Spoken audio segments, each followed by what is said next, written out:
Hello and welcome to day 19 of the Emergent series. In today's video, you will understand how to use advanced controls available in Emergent. So let's straight away jump into it and see what are the advanced controls we have on Emergent. Now, when you go to Emergent and when you want to create a new project, we have seen what are these models. We have seen what are these models. Okay, let's quickly check what are advanced controls over here. So when you click on this, you have MCP tools, we have select template, and then we have budget, right? And because we are on the paid plan, the privacy will by default be private. So here you can select the MCP tools, but before that we have select template. And we have two options. One is full stack template and one is base Python template. Full stack template is front end and backend out of the box, right? So if you want to build any applications, then go with this one. Base Python template can be used when you don't need a front end and you just need a backend. Okay, there is no UI added to this. And you can also use this when you are doing a API only service or something like that, right? And not just that, you can also select what is the credits that you want to spend, or rather, what is the limit? Okay, what is the budget that you have for this particular MCP tool? Which means, let's say you set it for 25. Okay, then soon after the budget is reached, the MCP tool will stop working. Okay, so if you have certain budget in mind for a particular MCP tool for whatever reason, then you can set it over here. Okay, and of course you can make it as much as you want, and you need to have that much budget so that the agent will not go beyond that particular limit. Okay, now coming to the most important section, which is MCP to use. So I'll click on this and it opens a pop-up which gives us some of the available MCPs like Superbase MCP, Memory MCP, Notion MCP, right? So you can see here, Superbase MCP allows you to connect your agent to Superbase using MCP. Okay, likewise, Memory MCP enable memory for your agent, and Notion MCP allows you to connect with your Notion, right? But what if we have our own MCP? Okay, let's check how do we connect that. So I'm going to click on this new MCP server and it asks us for the name. So let's give N8N MCP test connection. Name can be anything. You can also add some description. Now let's go back to N8N. So on N8N, you can go to settings and we have an option called MCP access, right? So click on that. And firstly, we'll have to enable MCP over here. Okay, and then we have two methods. One is OAuth and access token.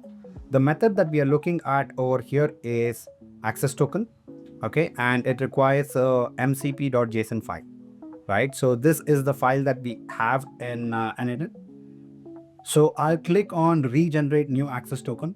And when you do so, you will get this particular JSON file edited with your new access token. Now, all I'll do is copy this particular JSON file, go back to Emergent, share this particular JSON data and click on verify and save, right?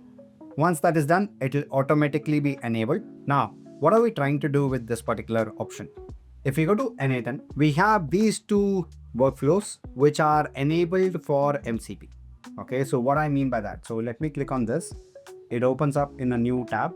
So you can see here we have created a workflow called bug report, okay, which is on form submission, and we are doing a few more steps in this particular flow. Now all I have to do is click on these three dots and I can go to settings, and here we have an option called available in MCP. Now you can see here, make this workflow visible to AI agents through N8N MCP, right? So if you enable this, then this workflow will be available via MCP. Okay, now let me go back. Now I'll ask the agent to build something for me. Build a simple app that allows me to view and execute available N8N workflows. Use the connected MCP tool to discover which workflows are accessible. All right, so I've connected this. Now I'm asking the agent to figure out what are the workflows that are available via MCP. And for that, we can actually go back over here and see. This should be the 2 which we will get as a response from the agent. Let's quickly check that. I'm going to use 4.5 Opus and I'll hit enter.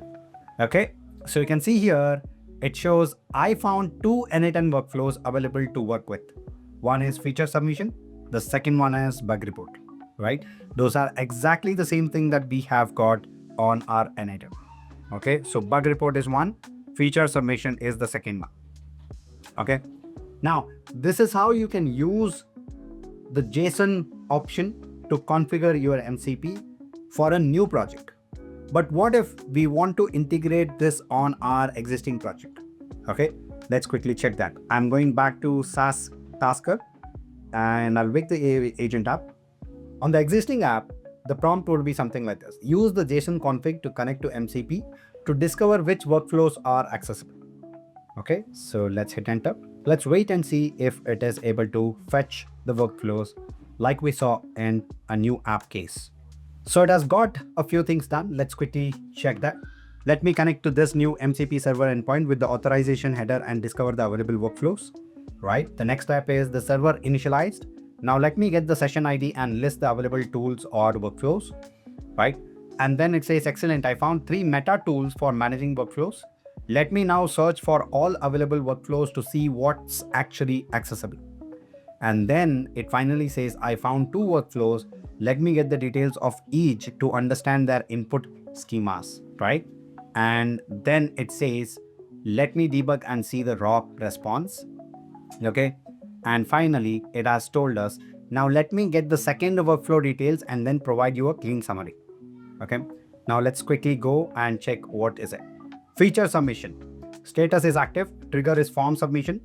Actions is append data to Google Sheets. Input fields is name, username, email, user's email. Feature title is whatever feature they are looking for. And feature description is this one. Okay, let's quickly go to our workflows.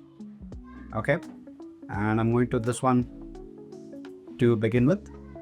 And if we open this particular form, you can see that we have the name, we have the email, we have the feature title, and we have the feature description. So it is actually able to read what are the fields that we need. Now, how does this MCP actually work? You can ask the agent to create a form which will have the name, email, feature title, and feature description, and ask the agent to call this particular MCP whenever user submits the form, right? And in this particular case, we have just added Google Sheets so that the data is getting saved into Google Sheets. But if we go back to bug report, then we have a lot of things happening here, right? And in this case, if we call this particular MCP workflow, then it will do all these actions and respond back to the agent whatever we have asked for, right? So let's go back and check if it is able to fetch the details of this particular workflow, bug report. So bug title, description, attachment, user, email. So let's quickly go back and let's check if those are the values. So bug title, description, attachment, and user email. That's precisely what we have got over here, right? In this particular MCP workflow, we try to answer back to the user if their question or bug reported is already known and we have a solution for that, right? So you can check here, it checks if we already have an answer to that using Pinecone vector store.